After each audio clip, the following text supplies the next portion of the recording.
Hello everyone, good morning all of you. मु ध्रुवचरण गांधी तुम समस्त को पुणी थे स्वागत करुच्ची Gandhi digital e learning YouTube channel रे। तो आज आम आलोचना करवा +3 चतुर्थ सेमिस्टर रो 8 नंबर पेपर ओडिया लोक संस्कृति एवं लोक साहित्य पेपर यूनिट 1 लोक संस्कृति एवं लोक साहित्यर संज्ञा स्वरूप एवं प्रकार भेद को आज आम आलोचना करवा।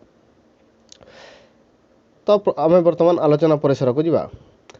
तो लोक संस्कृति एवं लोक साहित्यर संज्ञा प्रथम आम संज्ञा एवं स्वरूप को प्रथम आम निरूपण करवा एवं परवर्ती पर्याय में वैशिष्ट्य एवं प्रकार भेद को आलोचना करवा। तो साहित्यर विषय वस्तु हूँ जीवन एवं लेखकर व्यक्तिगत जीवन अनुभूति साहित्य उपस्थापित होता है। लेखकर गोटे निर्दिष्ट अनुभूति एवं निजर जीवन बा अन्यान्य व्यक्तिंकर जीवन गृहीत होता है। तेणुक साहित्य एवं जीवन सहित साहित्य और जीवन संपर्क निबिड़ एवं अविच्छिन्न भाव में रही है।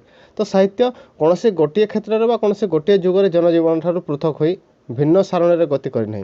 तो मनीष जीवन सहित तार संस्कृति क्यों अवहमान काल जड़ित हो रही आसी। तो साहित्य मानव भाववेगर कलात्मक बाह्य परिप्रकाश है। संस्कृति होची तार गोटे अंतरात्मा एवं गोटे शरीर हेले अन्यटी हूँ गोटे आत्मा। तो ये संस्कृतिर इंग्राजी शब्द साधारणतः कल्चर एवं यही कल्चर संपर्क में मत व्यक्त करने इबी टेलर कहते कौन ना कल्चर और civilization takes in its wide ethnographic sense is that complex whole which includes knowledge belief art morals law custom and any other capability and habits acquired by man as a member of the society. तो जेकोसी गोटे समाजर नीति नियम परंपरा नैतिकता तथा ज्ञान एवं विश्वास आदि समस्त विषय यार अंगीभूत हो पारे। तो पुणी यही संस्कृति सामाजिक मान व्यक्तित्व को मार्जित एवं समृद्ध करुवा मानविक मोहनीय गुण राजी को बुझाई थाई। तो सेपरी कौन देशर संस्कृति विषय कहगला बेले से देशर संगीत स्थापत्य कला एवं बौद्धिकता आदि क्षेत्र में विकास लाभ करथिबा एक विशेष धरणर समृद्धि को विचार को निया जाय। तो जहाँकि से देशर अगणित नर नारी को परंपरा क्रमे अनुप्राणित करने संगे संगे सेमानकर दैनंदिन जीवन एवं चलनीर अविच्छेद्य अंग भाव में प्रतिष्ठा लाभ करथाय।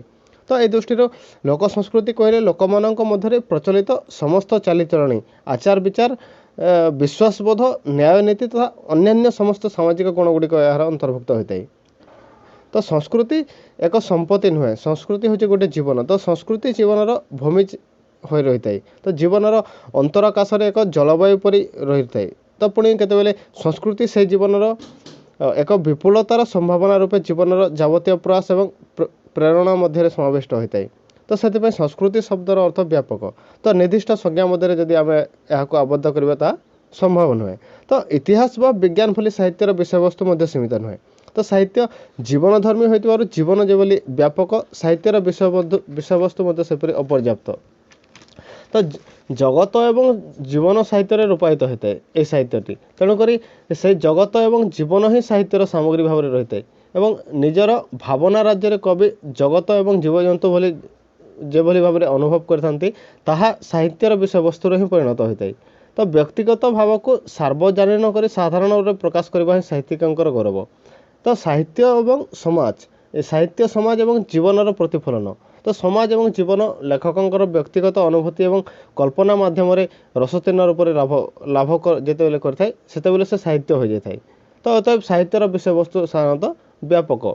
तो साधारणतः साहित्य को दुई भाग में विभक्त कर शिष्ट साहित्य बा सृजनधर्मी साहित्य एवं लोक साहित्य बा मौखिक साहित्य भाव में। तो लोक साहित्य को पल्ली साहित्य कहुए एवं लोक साहित्य लोकमुखर प्रचलित होता है। तो यह लोक साधारण साहित्य बा साधारण लोक साहित्य हूँ लोक साहित्य। तो लोक साहित्यर स्रष्टा किए तार कौन बरणी वर्तमान पर्यंत नहीं। तो जेकोसी देशर लोक साहित्य से देशर नदी निर्झर एवं पहाड़ पर्वत होली एकांत आदिम पुरातन। तो अतीत में ताहा केबे क्यों अज्ञातनामा प्रतिभाधर व्यक्ति विशेषज्ञ द्वारा रचित होता एवं ताहा एबे निर्णय करने एते सहज व्यापार नुहे। तथापि यह हूँ समष्टिर संपत्ति समस्तंकर संपत्ति।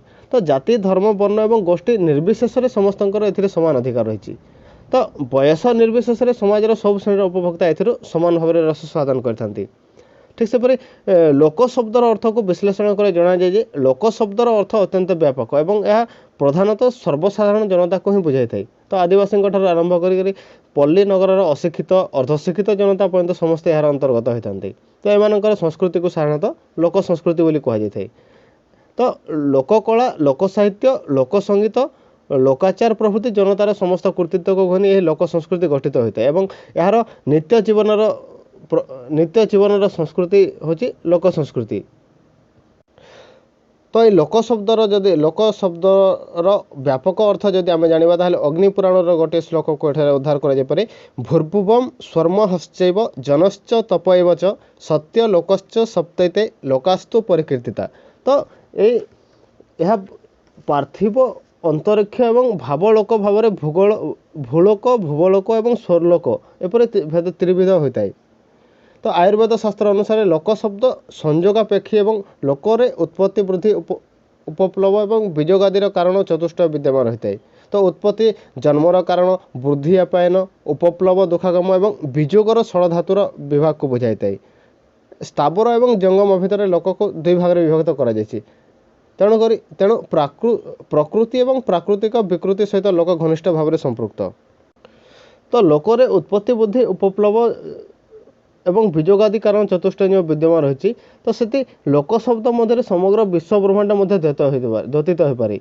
तो इंग्राजी में लोक शब्दर पारिभाषिक शब्द रूपे फोल्क शब्दटी व्यवहृत होती।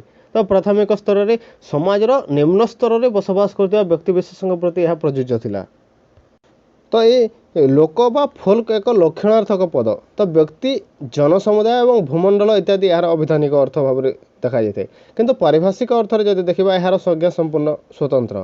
तो यार तात्पर्य केवल जनसमुदाय नुहे यह एक प्राचीन पारंपरिक प्रथाबद्ध विश्वसनीय अंतसंबंध संपन्न जनसमुदाय को यह निर्देश करता है। तो आधुनिक बा प्रगतिशील बा व्यक्ति स्वतंत्रवादी गोष्ठी संदर्भ में यह अप्रयोज्य।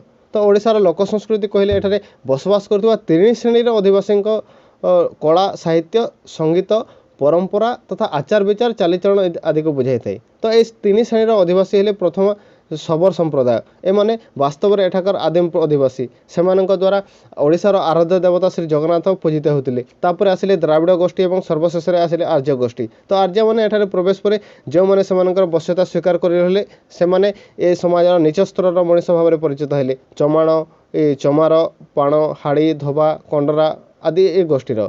तो अन्य जो मैंने से अधीनता स्वीकार कले ना अथच पराजय लाभ कर जो मैंने बण पहाड़ में आश्रय नेले से परिचित हेले गिरिजन व आदिवासी भाव में कंध कोल्ह भूया आदि ए श्रेणीर। तो ये तीन श्रेणी कला ठार आरंभ कर आचार व्यवहार पर्यंत ही ओडिशार लोक संस्कृति। तो ये लोक साहित्य ही जनसाहित्य और से साहित्य ही जनसाहित्य। तो ये वास्तव में जनजीवन प्रकृत प्रतिच्छवि लोक साहित्य देखा जाए।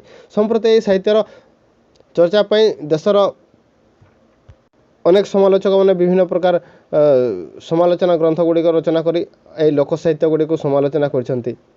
तो यही लोक शब्द मध्य समग्र विश्व ब्रह्मांड मध्य द्योतित हो पारे। तो इंग्राजी लोक शब्दर पारिभाषिक शब्द रूप फोल्क शब्दटी व्यवहृत होती।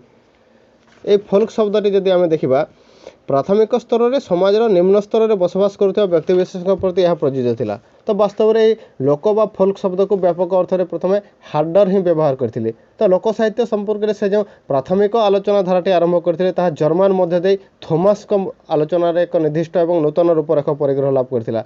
तो से प्रथम कर फोल्कलोर शब्दटी को लोकविद्या व्यवहार करते। तो समाजर निम्न वर्ग पर कृषक समाज सहित कृषक समाज फोल्क शब्द द्वारा परिचित हेले। तो समाज तत्वविद बर्ने नूतन आलोचना प्रणाली और दूरदृष्टि जो पाश्चात्य चिंता राज्य में शब्दटीर अर्थ व्यापकता रहा। तापर ओराल बा मौखिक शब्दटी एवं से लोक साहित्य और कला अर्थ में व्यवहार करते। तो तांकर आलोचना प्रणाली द्वारा लोक साहित्य एक शास्त्रीय मर्यादा लाभ करथिला। तो तांको परे फोस्टर रेडफिल्ड पोटर आदि आलोचना को अधिक भाव में व्यापक कले। तो से नूतन दृष्टिभंगी जो साहित्य लोक साहित्य और विदग्ध साहित्य एपरी दुई गोटी विभाग नामकरण है। तो लोक साहित्य प्राकृतिक सुषम मंडित एक अरण्य सदृश प्रतीयमान है बेले विदग्ध साहित्य कृत्रिम सुसज्जित एक उपवन परिणत होगला। तो आम देखा लोक साहित्य और विदग्ध साहित्य कहले कौन बुझा आम टे आलोचना करवा। तो साहित्य मुख्यतः दुई भाग में विभक्त हो जाए जहाँकि लोक साहित्य और विदग्ध साहित्य। तो लोक जीवन हस कांद सुख दुख आशा निराशा आदि प्राकृतिक भाव में जो आत्मप्रकाश करता है ताही हूँ लोक साहित्य। ତ ଗାଣିତିକ ଧାରାବନ୍ଧା ନିୟମର ବଶବର୍ତ୍ତୀ ହୋଇନଥିବାରୁ ଏହା ସ୍ୱାଭାବିକତା ଏବଂ ପ୍ରାକୃତିକତାକୁ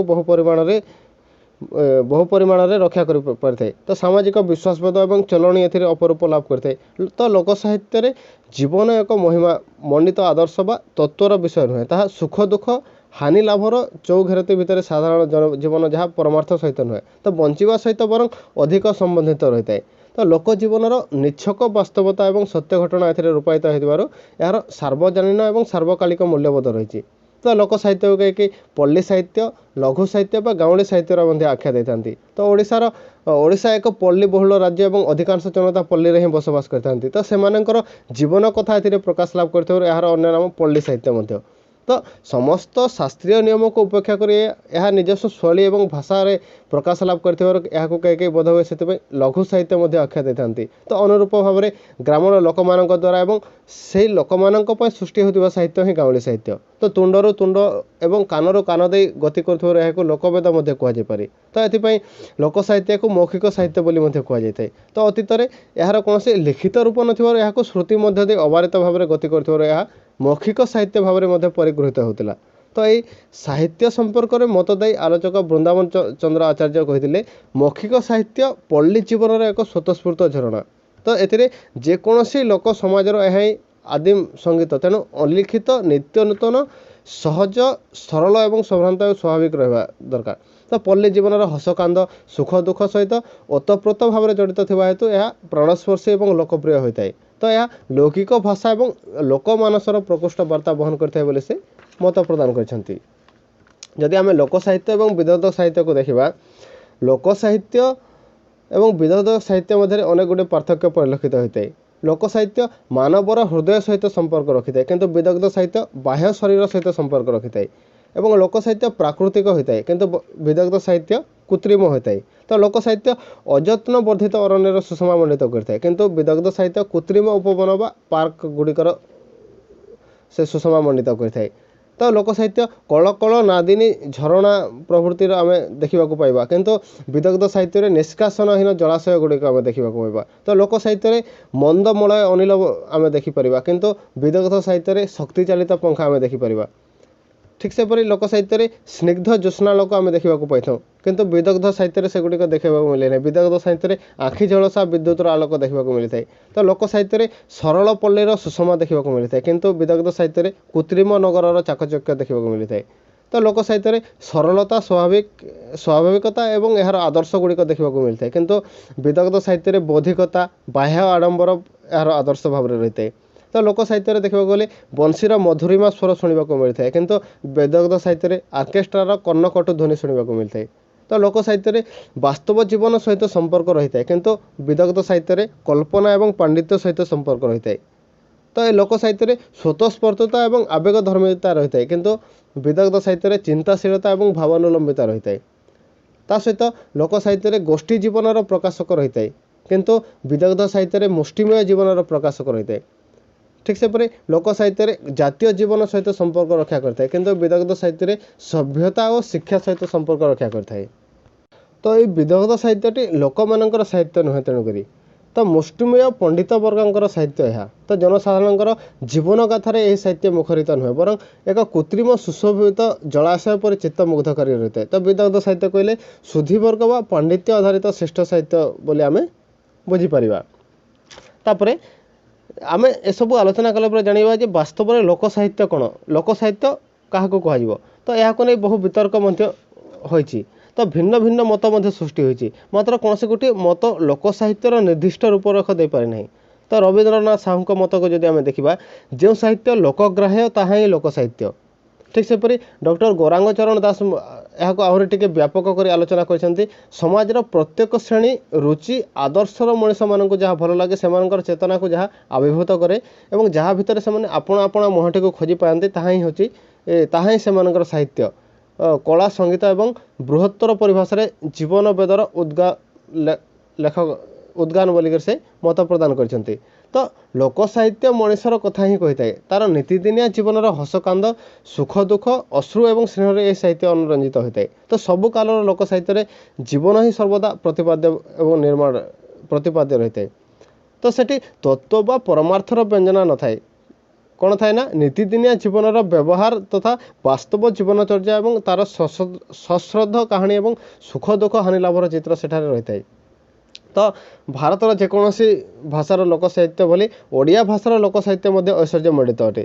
ତ ଏହାର ପରିସର ଯେତିକି ବ୍ୟାପକ ତା'ର ରୂପଶ୍ରୀ ସେହିପରି ବୈଚିତ୍ର୍ୟପୂର୍ଣ୍ଣ ଅଟେ। ତ ପୁରୁଷାନୁକ୍ରମେ ଏହା ତୁଣ୍ଡରୁ ତୁଣ୍ଡକୁ ଉତ୍ତରଦାୟୀ କ୍ରମେ ହସ୍ତାନ୍ତରିତ ହୋଇଆସିଛି। ତାପରେ ଆମେ ଦେଖିବା ଲୋକ ସାହିତ୍ୟର ବୈଶିଷ୍ଟ୍ୟ କ'ଣ ରହିଛି।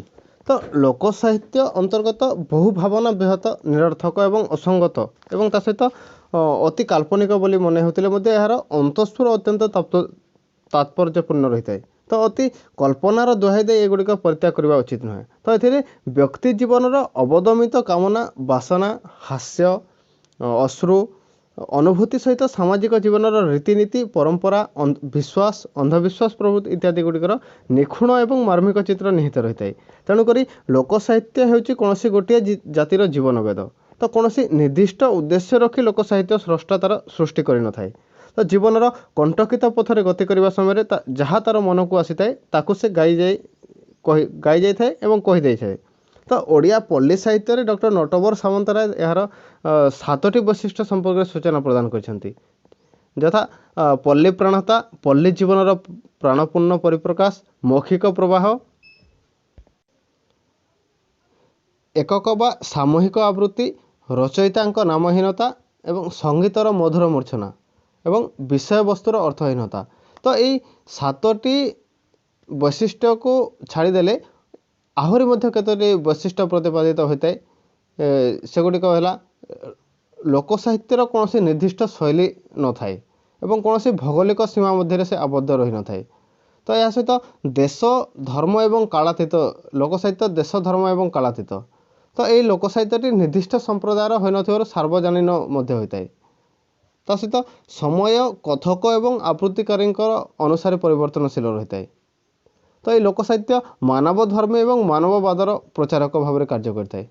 ତ ଏହା ସହିତ ଚରିତ୍ର ସଜୀବ, ନିର୍ଜୀବ ଏବଂ ଜଡ଼ ଚଳଚଞ୍ଚଳ। ତ ଏଇ ଯେଉଁ ଲୋକ ସାହିତ୍ୟ ଅଛନ୍ତି, ଏହି ଲୋକ ସାହିତ୍ୟର ଚରିତ୍ର ଗୁଡ଼ିକ ସଜୀବ, ନିର୍ଜୀବ ଏବଂ ଜଡ଼ ଏବଂ ଚଳଚଞ୍ଚଳ ଭାବରେ କାର୍ଯ୍ୟ କରିଥାଏ। ତ ଏଇ ଲୋକ ସାହିତ୍ୟ ନିୟମର ଅନୁଶାସନରୁ ସେ ଚିରମୁକ୍ତ ରହିଥାଏ। ତ ଏହା ସହିତ ଏହା ବାସ୍ତବ, ତେଣୁ କଳ୍ପନାର ଯଥେଚ୍ଛାଚାର ବା ଅବାଧ ସଞ୍ଚରଣ କରିନଥାଏ। ତା ସହିତ ଲୋକ ସାହିତ୍ୟ ପ୍ରାକୃତିକ ହୋଇଥିବାରୁ ଜନଗଣଙ୍କର ଅଧିକ ନିକଟବର୍ତ୍ତୀ ହୋଇଥାଏ ଏବଂ ଯେହେତୁ ସେଇଟା ପ୍ରାକୃତିକ ତେଣୁକରି ହୃଦୟ ସମ୍ଭୂତ ହୋଇଥିବାରୁ ମଧ୍ୟ ଲୋକଙ୍କର ହୃଦୟସ୍ପର୍ଶୀ ହୋଇପାରିଥାଏ। ତା ସହିତ ଲୋକ ସାହିତ୍ୟ ସରଳ ପଲ୍ଲୀର ସରଳ ଜୀବନଯାପନ ପ୍ରଣାଳୀକୁ ପ୍ରକାଶ କରୁଥିବାରୁ ଭାଷା, ଭାବ ଏବଂ ଶୈଳୀ ମଧ୍ୟ ସରଳ ହୋଇଥାଏ। ତ ଏଇ ଲୋକ ସାହିତ୍ୟଟି ଜୀବନଧାରା ସହିତ ଓତପ୍ରୋତ ଭାବରେ ଜଡ଼ିତ ହୋଇ ରହିଛି। ତ ଏହା ପ୍ରକୃତିରେ ମଣିଷ ଜାତିର ଜୀବନବେଦ ବୋଲିକରି ଆମେ କହିପାରିବା। ତ ଏଥିରେ ଅନେକ ଗୁଡ଼ିଏ ଜାତିର ସାମାଜିକ, ଐତିହାସିକ, ପୌରାଣିକ ଏବଂ ସାଂସ୍କୃତିକ ଜୀବନର ଜିଜ୍ଞାସା ଭରିକରି ରହିଛି। ତାପରେ ଆମେ ଦେଖିବା ଲୋକ ସାହିତ୍ୟର ପ୍ରକାରଭେଦ। ଲୋକ ସାହିତ୍ୟକୁ କେତୋଟି ଭାଗରେ ବିଭକ୍ତ କରାଯାଇଛି। ତ ଲେଖକ ଯେତେବେଳେ ସମାଜର ବ୍ୟକ୍ତିଟିଏ, ସମାଜ ପ୍ରତି ତା'ର ଗଭୀର ଅନୁରକ୍ତି ଏବଂ ଅନୁଶୀଳନର ଯେଉଁ ଅନୁଭବ ସୃଷ୍ଟି ହୋଇଥାଏ ତାହାକୁ ସେ ବାଙ୍କ୍ମୟ ରୂପ ସେ ପ୍ରଦାନ କରିଥାଏ ଏବଂ ତାହାର ହେଉଛି ଭାବରୂପ। ତ ସାହିତ୍ୟରେ ଏହାର ଚିତ୍ର ରୂପ ଗ୍ରହଣ କରିଥାଏ ଏବଂ ତାହା ବାସ୍ତବ ରୂପର ଚିତ୍ର ନୁହେଁ। ସେଥିପାଇଁ ଲେଖକଙ୍କର ବ୍ୟକ୍ତିସତ୍ତାର ରସମୟ ଉଚ୍ଛ୍ୱାସ ପ୍ରକାଶ ପାଇଥାଏ। ତ ଯଦି ଆମେ ଦେଖିବା ଲୋକ ସାହିତ୍ୟର ବିବାହୀକରଣକୁ ଯଦି ଆମେ ଅନୁଧ୍ୟାନ କରିବା, ବିଭିନ୍ନ ଦୃଷ୍ଟିକୋଣରୁ ଲୋକ ସାହିତ୍ୟର ବିବାହୀକରଣ କରାଯାଇ ଏହାର ଏକ ନିର୍ଦ୍ଦିଷ୍ଟ ରୂପରେଖ ପ୍ରସ୍ତୁତ କରାଯିବାର ଉପକ୍ରମ ହୋଇଛି। ତ ସମାଜ ଏବଂ ସାହିତ୍ୟରେ ସମାଜ ଏବଂ ଲେଖକର ଏକ ତଥା ଅଭିନ୍ନ ଭାବରେ ରହିଥାନ୍ତି ଏବଂ ସେମାନଙ୍କ ଲେଖା ଗୁଡ଼ିକ ମଧ୍ୟ ତାଙ୍କର ଲେଖା ଗୁଡ଼ିକ ନଦୀର ଜଳଧାରା ପରି ଏବଂ ସ୍ରୋତସ୍ୱିନୀ ସମାଜର ମଙ୍ଗଳ ଅର୍ଥରେ ସେ ଲେଖିଯାଇଥାନ୍ତି। ତେଣୁକରି ଯଥାର୍ଥରେ କୁହାଯାଇଛି real interest society is real interest in literature. ତ ଯଦି ଆମେ ରବୀନ୍ଦ୍ରନାଥ ଟାଗୋରଙ୍କର ଭାଷାକୁ ଯଦି ଆମେ ଦେଖିବା, ସକଲ ଗୃହରେ ସନ୍ଧ୍ୟା ସମୟରେ ଅଗ୍ନି ସଂଯୋଗ କରିଦେଲେ ତାହାକୁ ସନ୍ଧ୍ୟା ପ୍ରଦୀପ କୁହାଯିବ ନାହିଁ ଏବଂ ତାହା ଧ୍ୱଂସର କାରଣ ହୋଇଯାଇଥାଏ। ତ ଲେଖକ ସେହିପରି ସାହିତ୍ୟରେ ସନ୍ଧ୍ୟା ପ୍ରଦୀପ ଭାବ ସୃଷ୍ଟି କରିଥାଏ ଏବଂ ତାହା ଆଲୋକ ପ୍ରଦାନ କରିଥାଏ। ତ ତା'ର ସମଗ୍ର ସାହିତ୍ୟ କୃତିରେ ରମଣୀୟତା ଫୁଟି ଉଠିଥାଏ। ତ ସେଥିରେ ମାନବ କଲ୍ୟାଣ ଭାବ ପ୍ରକାଶ ପାଇଥାଏ ଏବଂ ସୌନ୍ଦର୍ଯ୍ୟ ଏବଂ ମଙ୍ଗଳ ହୋଇଯାଇଥାଏ ସାହିତ୍ୟର ହେତୁ। ତ ଏଥିରୁ ସୂଚିତ ହେଉଛି ଯେ ସାହିତ୍ୟ ସମାଜ ନିରପେକ୍ଷ ନୁହେଁ, ସମାଜ ସାପେକ୍ଷ ସାହିତ୍ୟ ବୋଲି। ତ ତେଣୁକରି ସାହିତ୍ୟର ଅଧ୍ୟୟନ ପାଇଁ ସମାଜ ଧର୍ମ ସଂସ୍କୃତି ଏବଂ ରାଜନୀତି ବା ରାଷ୍ଟ୍ରନୀତି ସମ୍ପର୍କରେ ଅବହିତ ହେବା ସର୍ବଦା ବାଞ୍ଛନୀୟ ଭାବରେ ରହିଥାଏ। ତ ଯଦି ଆମେ ଦେଖିବା ସାରଳା ସାହିତ୍ୟର ପୂର୍ବବର୍ତ୍ତୀ ଯୁଗକୁ ଦୃଷ୍ଟି ଦେଲେ ଆମେ ସେ ସମୟରେ ବିଶେଷ ସାହିତ୍ୟ ସମ୍ପଦ ଥିବାର ଆମ ଦୃଷ୍ଟିକୁ ଆସେ ନାହିଁ।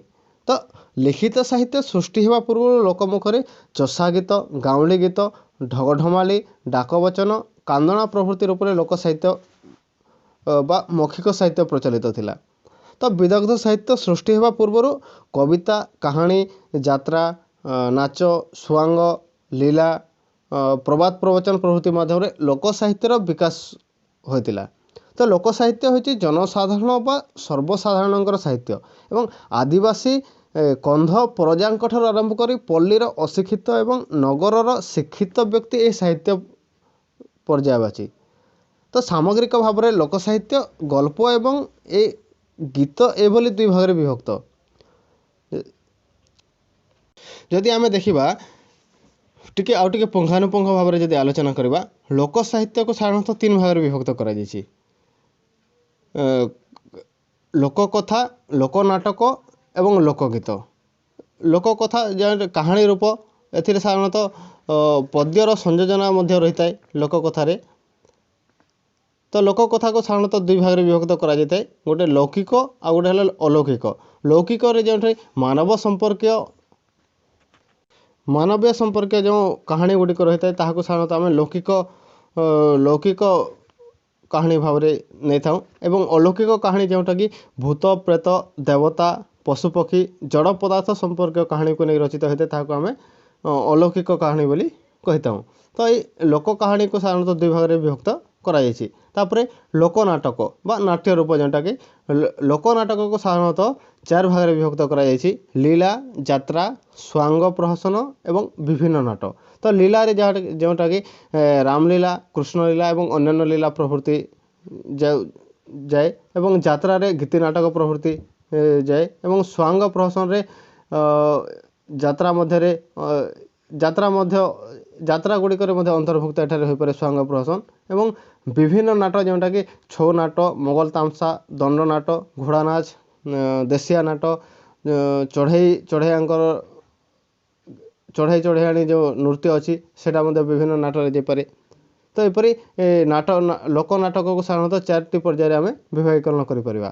ତ ଏବଂ ଲୋକଗୀତକୁ ସାଧାରଣତଃ ଆମେ ଦୋଳି ଗୀତ, କାନ୍ଦଣା ଗୀତ, କୃଷକ ଗୀତ, ପୁଚି ଖେଳ ଗୀତ, ଶଗଡ଼ିଆ ଗୀତ, ବିଭିନ୍ନ ପର୍ବ ଏବଂ ଓଷା ଗୀତ, ସୁଆରିଆ ଗୀତ, ଶିଶୁ ଗୀତ, ମଇଁଷିଆଲ ଗୀତ, ମଙ୍ଗଳ ବୋଲି, ଚକୁଳିଆ ପଣ୍ଡା ଗୀତ, ନାଉରିଆ ଗୀତ, ସମର ବୋଲି, ଓଷା ମନସା, ନାଦିଆ ଏବଂ ବୁଦ୍ଧି ପରୀକ୍ଷା, ଢଗଢମାଳି, ଝଡ଼ା ଫୁଙ୍କା, ଗାଥା ଗୀତିକା ଏବଂ ଅନ୍ୟାନ୍ୟ ଏମିତି ଅନେକ ଗୀତ ରହିଛି, ସେଗୁଡ଼ିକୁ ଆମେ ଏଇ ଲୋକଗୀତର ପର୍ଯ୍ୟାୟବାଚୀ କରିପାରିବା। ତ ଆମେ ପରବର୍ତ୍ତୀ ୟୁନିଟ୍ ଗୁଡ଼ିକରେ ଲୋକ କାହାଣୀ, ଲୋକନାଟକ ଏବଂ ଲୋକଗୀତକୁ ଅଲଗା ଭାବରେ ତାହାକୁ ଆଲୋଚନା କରିବା। ଯେହେତୁ ତାହା ଗୋଟିଏ ୟୁନିଟ୍ ଅଛି ତ ତାହାକୁ ଆମେ ପୁଙ୍ଖାନୁପୁଙ୍ଖ ଭାବରେ ଆଲୋଚନା କରିବା।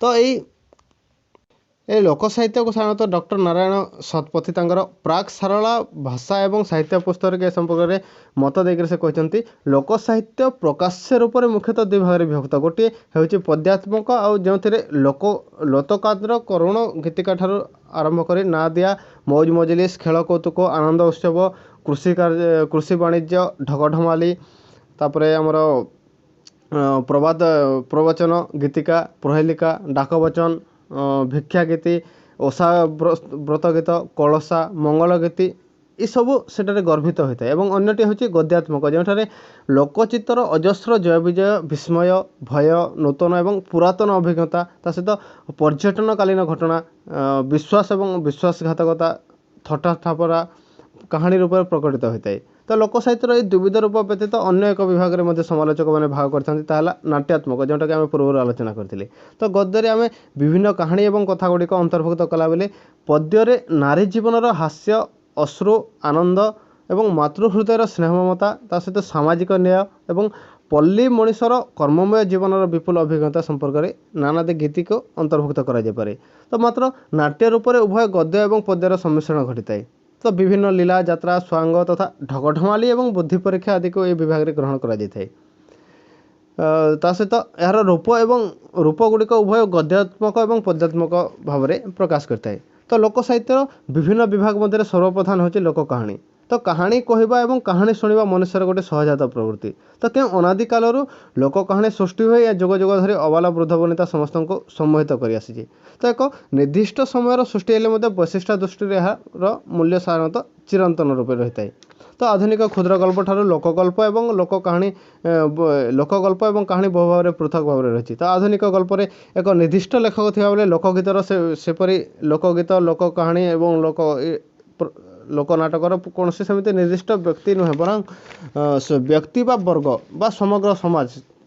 ତ ତେଣୁକରି ପୁନଶ୍ଚ ଲୋକଗଳ୍ପର ଯେଉଁ ଜନ୍ମ କେଉଁଠାରୁ ଏବଂ ତାହା ନିର୍ଦ୍ଦିଷ୍ଟ ଭାବେ କୁହାଯାଇ ନପାରେ। ତ ସୁତରାଂ ଏହା ହେଉଛି ସର୍ବସାଧାରଣଙ୍କର ସମ୍ପତ୍ତି। ତ ଏହା କେଉଁ ଅଜ୍ଞାତ ଗ୍ରାମୀଣ ପରିବେଶରୁ ସୃଷ୍ଟି ହୁଏ, କେଉଁ ଭୌଗୋଳିକ ବା ସାମାଜିକ ପରିବେଶ ମଧ୍ୟରେ ଗତି କରି ସମ୍ପ୍ରତି ଆମ ନିକଟରେ ପହଞ୍ଚିଛି ତାହା ମଧ୍ୟ ଆମେ କହିପାରିବା ନାହିଁ।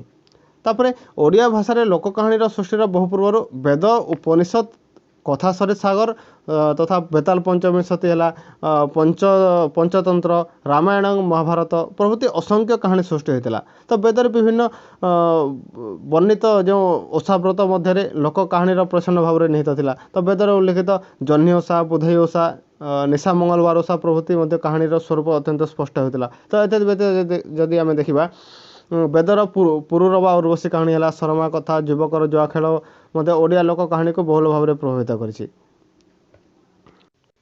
ତ ବାସ୍ତବରେ ଯଦି ଆମେ ଦେଖିବା ଲୋକ ସାହିତ୍ୟ ରୂପ ବିଭୂତି ବିଚିତ୍ର ବର୍ଣ୍ଣ ଭାବରେ ରହିଛି। ତ କେତେବେଳେ ଲୋକକବି ହସି ହସି ଗଡ଼ି ଯାଇଛି, ତ ଆଉ କେତେବେଳେ ନିଜେ କାନ୍ଦି ଅନ୍ୟମାନଙ୍କୁ କନ୍ଦାଇଛି। ତ ପୁଣି କେତେବେଳେ ନିଜର ଆତ୍ମଗରିମା ଏବଂ ବୁଦ୍ଧି ଏବଂ ଚାତୁର୍ଯ୍ୟକୁ ବିଭିନ୍ନ କବିତା ମାଧ୍ୟମରେ ପ୍ରକାଶ କରିଛି। ତ କାହାଣୀ କହିବା ବେଳେ ତା କାହାଣୀ ପେଡ଼ରୁ ଝଡ଼ିଯାଇଛି ଅସଂଖ୍ୟ କାହାଣୀର ସୁଅ, ତା'ର ହିସାବ କେହି କେବେ ଦେଇପାରିନାହିଁ କିମ୍ବା ଦେବାକୁ ମଧ୍ୟ ଚେଷ୍ଟା କରିନାହିଁ। ତ ପର୍ଯ୍ୟଟନ ସମୟରେ ହେଉ, ବିବାହ ଉତ୍ସବରେ ହେଉ, ପାରିଧି ସମୟରେ ହେଉ ବା କେତେ କାହାଣୀ ରହିଛି। ତ ମଣିଷର ବିଶ୍ୱାସ ଏବଂ ଆନ୍ତରିକତା, ପଶୁପକ୍ଷୀର ସାମାନ୍ୟ ମାତ୍ର ସାହାଯ୍ୟ ଏବଂ ଜଡ଼ ପଦାର୍ଥର ଅଯାଚିତ ସହୃଦୟତା ତା ହୃଦୟରେ ବହୁ ମାତ୍ରାରେ ମଥିତ କରିଛି। ତେଣୁ ସେମାନଙ୍କୁ ଚରିତ୍ର ଭାବରେ ଗ୍ରହଣ କରି ତା'ର କାହାଣୀ କେବଳ କହିଯାଇଛି। ତ ଶୁଣିବା ଲୋକର କ୍ଳାନ୍ତି ଆସିଛି, ମାତ୍ର କହିବା ଲୋକର କ୍ଳାନ୍ତି ଆସିନାହିଁ। ତ ପ୍ରଥମେ ସେ କଥା କହିଛି, କଥାର ଉପକଥା ହୋଇଛି, ପୁଣି ସେଥିରୁ ଶାଖା କଥା ହେଇଛି। ତ ଚିତ୍ତ ବିନୋଦନ ପାଇଁ ଲୋକ ହସିଛି, କାନ୍ଦିଛି, ପୁଣି ନାଚିଛି। ତ ଉତ୍ସବ ଏବଂ ପର୍ବପର୍ବାଣୀରେ ନିଜର ହୃଦୟାବେଗକୁ ସେ ସ୍ୱଚ୍ଛନ୍ଦରେ ପ୍ରକାଶ କରିବାକୁ ଯାଇ ସଂଗଠିତ ଭାବରେ କିମ୍ବା ଏକାକୀ କୌଣସି ଦେବଦେବୀଙ୍କ ଉଦ୍ଦେଶ୍ୟରେ ସେ ନୃତ୍ୟ କରିଛି। ତ ଏହି ନୃତ୍ୟକୁ ଆହୁରି ମନୋଜ୍ଞ ଏବଂ ଶ୍ରୁତିମଧ କରିବା ଉଦ୍ଦେଶ୍ୟରେ ସେଥିରେ ସେ ଯୋଗ କରିଛି ବାଦ୍ୟ, ଗୀତ ଏବଂ କଥାକୁ। ତ ଲୋକନାଟକରେ ନୃତ୍ୟ, ବାଦ୍ୟ, ଗୀତ ଏବଂ ଅପୂର୍ବ କଥାର ସମ୍ମିଶ୍ରଣ ପରିଲକ୍ଷିତ ହୋଇଥାଏ। ତ ଲୋକ ସାହିତ୍ୟର ଏହି ବିଭିନ୍ନ ବିଭାଗକୁ ପରବର୍ତ୍ତୀ ପର୍ଯ୍ୟାୟରେ ଆମେ ସ୍ୱତନ୍ତ୍ର ଭାବରେ ଆଲୋଚନା କରିବା।